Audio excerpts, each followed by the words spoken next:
প্রিয় দর্শক বন্ধুরা, তো আপনারা তো দেখতেই পাচ্ছেন যে আমার হাতে টাকার বান্ডিল, মানে আমি একটা গাড়ি ক্রয় করতেছি। তো এই লিফান 150 সিসি গাড়িটি আমি এইমাত্র ক্রয় করলাম আমার এলাকার এক বড় ভাইয়ের কাছ থেকে। তো ওনার নিজস্ব পার্সোনালি এটা ব্যবহারী গাড়ি।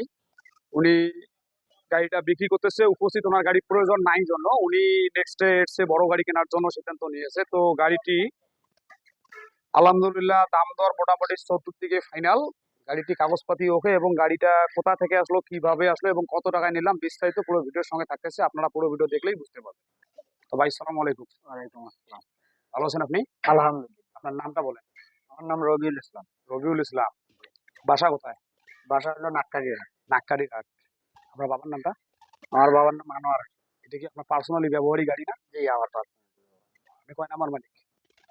আমি ২ নম্বর মালিক। 2 নাম্বার মালিক। তো গাড়িটির দাম দর সম্পূর্ণ ফাইনাল হয়েছে?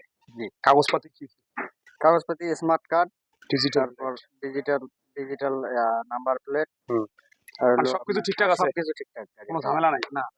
এখন আমি যে আপনার কাছে গাড়িটি ক্রয় করলাম, নেক্সটে যদি কেউ মালিকানা হিসেবে গাড়িটা দাবি করে, সেক্ষেত্রে সেই রিস্কটা কে নেবে?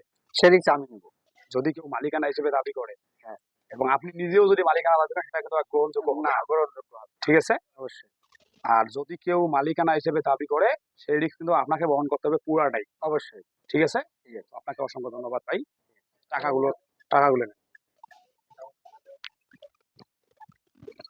ভাই, আপনার কাগজ, চাবি। আপনি সবকিছু বুঝে পাইছেন? জি। এখন ভাই আসতে পারি?